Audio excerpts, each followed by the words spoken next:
Inilah Injil suci menurut Markus.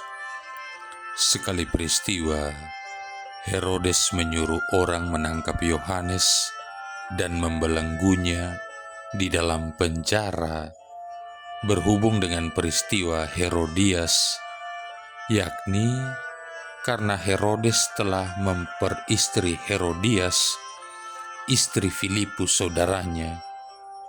Yohanes pernah menegur Herodes, "Tidak halal engkau mengambil istri saudaramu."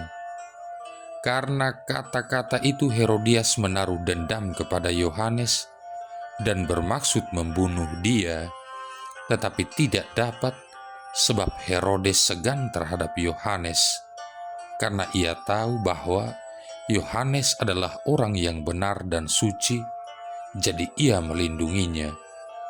Tetapi setiap kali mendengarkan Yohanes, hati Herodes selalu terombang-ambing, namun ia merasa senang juga mendengarkan dia.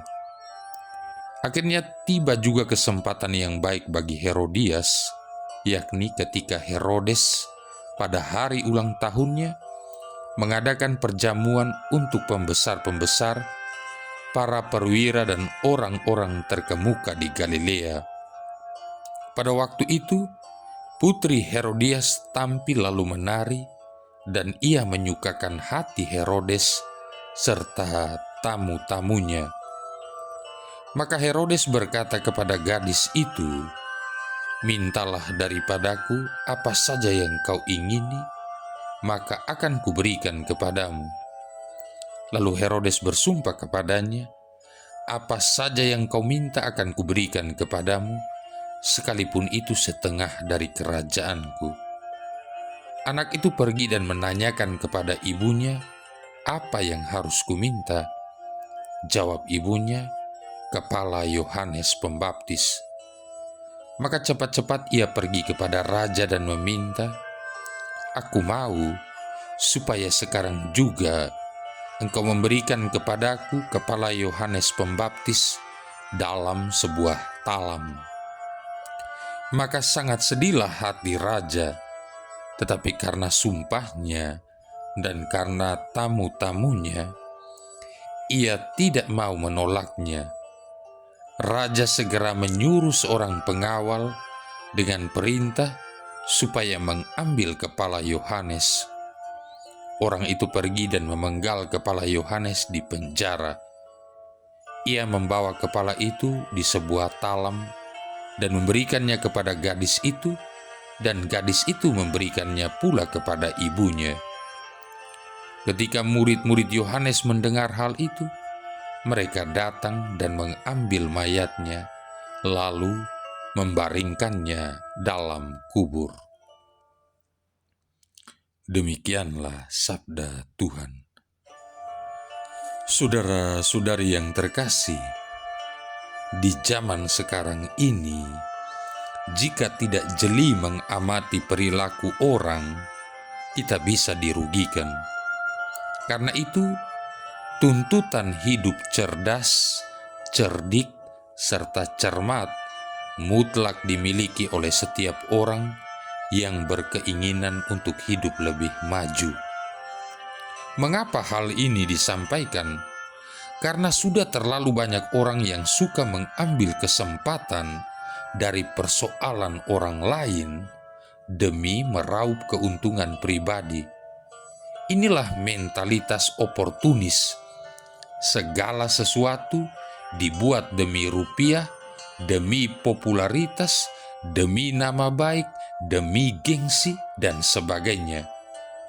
Pada saat seseorang berperan seperti itu, mereka tidak segan-segan menyakiti orang lain, bahkan mengkhianati saudaranya sendiri.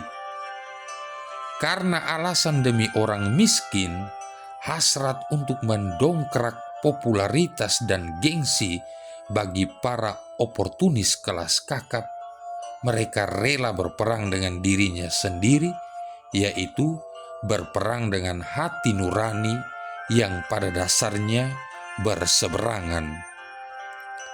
Saudara-saudari yang terkasih, Sebuah perjuangan yang disertai kejujuran terhadap hati nurani ditampilkan oleh Yohanes Pembaptis. Tidak segan-segan dia memberikan nasihat dan peringatan kepada Herodes Antipas yang adalah seorang raja karena perilakunya merebut istri saudaranya sendiri Herodias. Yohanes Pembaptis adalah orang yang punya keberanian. Hidupnya bebas. Dia adalah anak padang gurun dan anak alam luas terbuka. Karena ucapannya yang benar namun dianggap salah, menjadikan dia harus dipenjarakan di benteng Makaerus dengan harapan dia mau berubah menurut kemauan raja. Namun Yohanes lebih suka mati daripada harus hidup dalam sebuah kepalsuan. Saudara-saudari yang terkasih, acap kali seseorang berusaha membungkam hati nuraninya demi kepentingan dan kesenangan pribadinya. Tidak mudah menjadi seperti Yohanes Pembaptis, tapi itu bukan hal yang mustahil untuk bisa kita lakukan. Marilah kita mulai dari diri sendiri untuk jujur dengan hati kita. Ingat bahwa kejujuran membawa ketentraman jiwa. Ketentraman jiwa tidak bisa dihargai dengan apapun yang ada di dunia ini.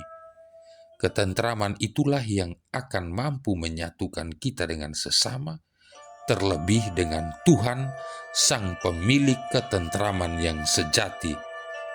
Janganlah membungkam suara hati nurani kita. Dengarkanlah baik-baik.